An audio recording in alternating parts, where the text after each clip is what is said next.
Very very important, बहुत important topic है। TIR, TIR mean total internal reflection, total internal reflection of light. और एक सुनो ध्यान है, चैप्टर का चल रहा रिफ्रैक्शन, आ गया क्या रिफ्लेक्शन। अभी सुनो ध्यान से, होता क्या पहले इसमें समझ लो कैसे होता है बच्चों। इसमें क्या है बेटा कि मान लीजिए ये कोई इंटरफेस है, ये इंटरफेस है बेटा एक्स डैश, ऊपर है रियल मीडियम, ये रिफ्रैक्ट इंडेक्स है बेटा μ1, नीचे बेटा डेंसर मीडियम, क्या है डेंसर मीडियम। तो ये डेंसर मीडियम है बेटा, ये डेंसर मीडियम है और जिसका रिफ्रैक्ट इंडेक्स है बेटा μ2, क्या है μ2 and that is the denser medium, ये डेंसर मीडियम बेटा। तो क्या होगा कि सबसे पहले तो कि मान लीजिए एक कोई भी बेटा कि यहां से यदि ऑब्जेक्ट कहां हो मीडियम में हो, कहां हो मीडियम में, तो पहले हम लेते हैं भाई मान लो ये यहां है, यहां ऑब्जेक्ट है, तो सबसे पहले लाइट क्या चलती है स्ट्रेट नॉर्मल जाओगी, और नॉर्मल आई की वैल्यू कितनी है 0 और आर की वैल्यू भी 0। इट मीन लाइट ने यहां से चली बेटा, इससे पॉइंट से ओ से चली, ये स्ट्रेट किस पर पॉइंट पर पड़ेगी ए पे, और किसके अलोंग ए डैश, किसके अलोंग ए डैश के अलोंग स्ट्रेट चलेगी। अब बेटा पॉइंट लेते हैं दूसरा कि भाई ये पॉइंट है यहां लाइट जब हम यहां से देख रहे हैं यहां लाइट जाएगी, यहां से जो लाइट है बेटा यहां जाएगी इस पॉइंट पे डेंसर से, तो क्या बनाओगे पहले नॉर्मल, नॉर्मल के लिए एंगल कितना है बेटा I1, कितना है I1। लाइट रे कहां पड़ी ए से ना ओ से बी, ये क्या बेटा पॉइंट ओ है, ओ से बी गई है। लाइट रे जा रही है फ्रॉम डेंसर टू रेयर, तो क्या होगा आवे फ्रॉम नॉर्मल, नॉर्मल से दूर सीधी जाने के बजाय बेटा आवे फ्रॉम नॉर्मल, किसका नाम हो गया बी डैश, ये क्या है एंगल R1। अब सेकंड, अब यहां जाओगे बेटा हम, जब यदि यहां जाए आप देखो ध्यान से क्या बढ़ गया एंगल, ये एंगल बढ़ गया बेटा, दैट इज एंगल I2, और I2 किससे ज्यादा है I1 से ज्यादा है। देखिए ये वाला एंगल कितना था हमारा I1, ये वाला एंगल कितना हो गया बेटा I2, क्यों हो गया बेटा I2 हो गया, ठीक है ना, ये I2 एंगल। अब यह बात पढ़ रखी है, जब एंगल आई बढ़ेगा एंगल आर भी बढ़ेगा। चलिए बेटा अब लाइट रे ये कोई पॉइंट है बेटा, ये सी तो लेंगे नहीं, हम क्या ले लेंगे बेटा डी पॉइंट, क्या ले लेंगे डी पॉइंट, क्या लेंगे डी पॉइंट लेंगे। ये डी पॉइंट है बेटा, ओ से चली कहां पड़ी डी पॉइंट पे, इंटरफेस पे।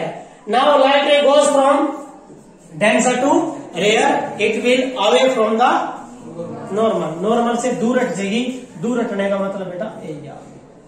क्या पॉइंट लिया डी डैश, क्या लिया बेटा डी डैश। ये क्या एंगल आएगा R2, कितना है बेटा R2।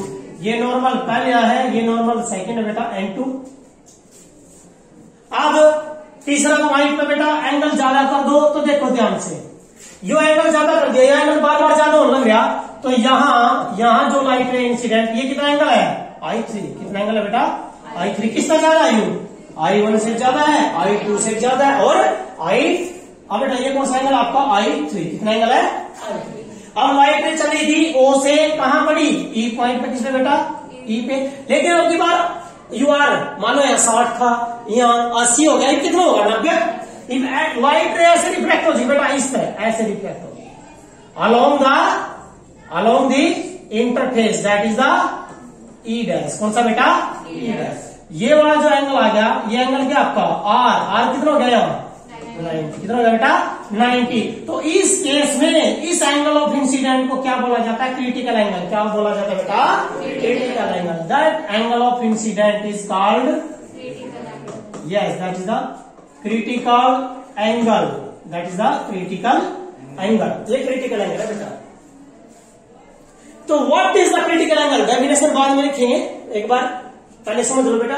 अब लाइट में और इस तरह आगे जाओगे तो इस तरह ज्यादा नहीं जाओगी, एंगल ऑफ इंसिडेंट की हो जाएगा इससे ज्यादा, आर भी की हो जाएगा 90 का ज्यादा होगा, इसका मतलब है लाइट रे बेटा यहां से चली, यहां से चलिए, ये लाइट रे इस पॉइंट पर पड़ेगी, ये वाला जो पॉइंट है बेटा, यहां जो यू एंगल आया, यू एंगल किसका ज्यादा है, आई ग्रेटर देन सी, तो लाइट रे कहां चली, मीडियम में नहीं आ गई।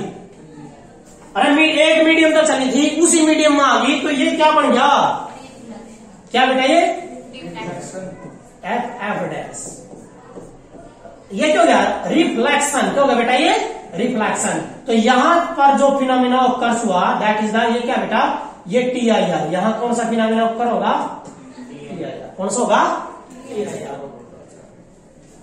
समझ गए मेरी बात। तो सबसे पहले डेफिनेशन किसकी लिखेंगे भाई, टी आई आर क्या होता है, टी आई आर एक ऐसा फिनोमिना, क्योंकि एक प्रक्रिया है, यह बार बार होती रहेगी, यदि एंगल ऑफ इंसिडेंट किसका ज्यादा हो जाए, एंगल ऑफ इंसिडेंट किसका ज्यादा हो जाए बेटा, क्रिटिकल से ज्यादा पड़े होगा, तो हमेशा लाइट रे होगी उसी मीडियम में वापिस, उसी मीडियम में वापिस आएगी। कहता है टी आई आर की डेफिनेशन, क्या लिखो बेटा, डेफिनेशन लिखनी है, टोटल इंटरनल, इंपोर्टेंट है बहुत ज्यादा, तो टी आई आर की डेफिनेशन लिखेंगे बेटा, क्या है, क्या है ये, इट इज द फिनोमिना, देखो ध्यान से बेटा, फिनोमिना ऑफ क्या हो रही है, रिफ्लेक्शन ऑफ लाइट, लेकिन किसमें, इनटू डेंसर मीडियम, कहां से, from interface of this medium and of rare medium.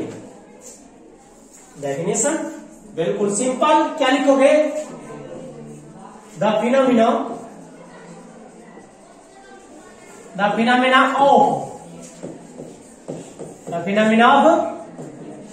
Reflection of light, the phenomena of reflection of light, लेकिन किसमें, डेंसर में, किसमें बेटा, into, yes into denser medium, into denser medium, कहां से, from interface of that medium and of rare medium, the phenomena of reflection of light into denser medium from the interface of that medium and of rare medium is called that phenomena, it is a phenomena is called TIR, ये TIR है। now there are the two main condition, यहां पर दो main condition है बेटा, there are the two main condition,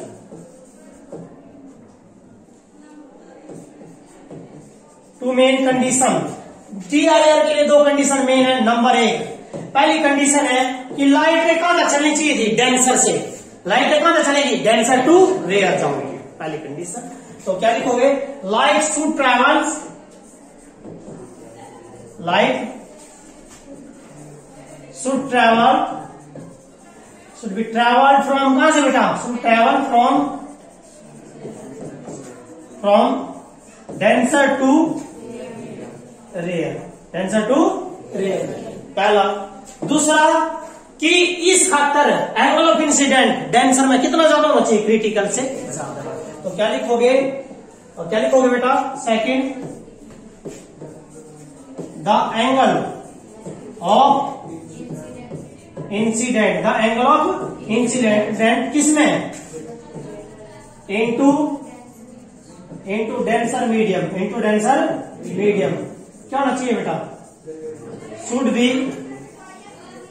greater than critical angle, should be greater then of critical angle से ज्यादा होना चाहिए, ये दो कंडीशन है, ठीक है। अब क्रिटिकल एंगल की डेफिनेशन दो भाई, क्रिटिकल एंगल क्या है देखना, ये वाला कौन सा एंगल है, ये वो एंगल ऑफ इंसिडेंट है डेंसर मीडियम में, जिसके लिए रिफ्रैक्शन कितनी होगी, 90, जिसके लिए एंगल ऑफ रिफ्रैक्शन कितना हो जाएगा, 90, कहां पर, रेयर मीडियम में।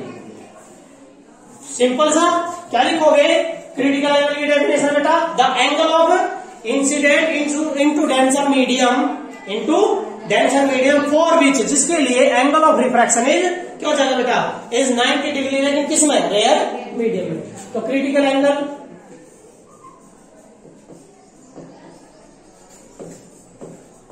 Critical angle and it is represent by C. किससे रिप्रेजेंट करेंगे बेटा इसको हम? सी से रिप्रेजेंट करेंगे। तो क्या डेफिनेशन लिखो बेटा? क्या ये the angle of incident, the angle of incident किसमें?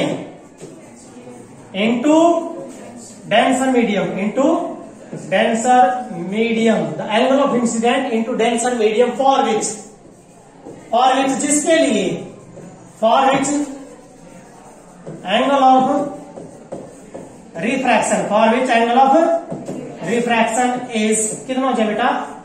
90 डिग्री। किसमें? In the rare medium. तो that is called the angle of incident is called, क्या बोलेंगे बेटा? Is called critical, that is the called critical angle and that is represent bye, किससे represent करेंगे बेटा? सी से रिप्रेजेंट कर देंगे इसको, that is the critical angle of incident. ठीक है। अब बेटा रिफ्रैक्टिव इंडेक्स का क्रिटिकल का क्या रिलेशन है? रिफ्रैक्टिव इंडेक्स किसका बेटा? इंटरफेस। किसका है? इंटरफेस का। यहां तो μ2 है, यहां μ1 है, तो स्नेल्स लॉ कहां लगा दोगे? ई पे। किस पर लगाओगे? ई पे। स्नेल्स लॉ कहां लगाओगे? ई पे। क्या लिखोगे? यूजिंग स्नेल्स लॉ एट, क्या लिखोगे बेटा? यूजिंग स्नेल्स लॉ बेटा कहां? At E. क्या क्या है बेटा? कहां? Snell's law at E, μ2 into sine C, क्योंकि आई की वैल्यू क्या है? सी। क्या लिखोगे बताना मुझे? μ2 क्या है बेटा? μ2 इंटू साइन सी बराबर है μ1 इंटू साइन आर की वैल्यू कितनी है? 90। साइन आर की वैल्यू कितनी है बेटा? 90। यहां ना ये वाली जो चीज है बेटा, ये साइन 90 है। ये देखिए डायग्राम में देखो बेटा, डायग्राम में देखिए ये आर 90, इसका मतलब है आपका साइन 90 क्या होता है? 1। क्या रहेगा बेटा? ये μ2 इंटू साइन सी बराबर है μ1। दिया क्या होता है आपको? नेचुरल μ2 बटे μ1।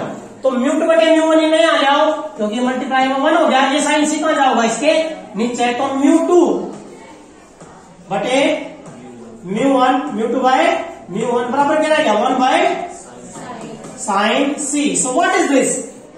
That is the refractive index of μ2 with respect to μ1। It is called μ। क्या होगा बेटा? ये μ बराबर क्या रहेगा? 1 by sine C. That is the formula. ये इसके लिए डेरिवेशन है। क्रिटिकल एंगल ऑफ इंसिडेंट का किसके साथ? Refractive index. ये रिफ्रैक्टिव इंडेक्स किसका है? इंटरफेस। किसका बेटा? इंटरफेस। क्लियर है? कर लोगे ना? यदि कंपटीशन लेवल में हमेशा याद रखना कि जो म्यू है ना, mu should be greater than 1 by sine C. ये याद रखना फॉर कंपटीशन पर्पज। म्यू हमेशा क्या होना चाहिए? शुड बी ग्रेटर देन, क्या आएगा? 1 बाय साइन सी। ये किसके लिए कंडीशन है? टोटल इंटरनल रिफ्लेक्शन ऑफ, ये कंपटीशन के लिए हमेशा म्यू की वैल्यू होनी चाहिए, ज्यादा होनी चाहिए। किससे? 1 बाय साइन सी।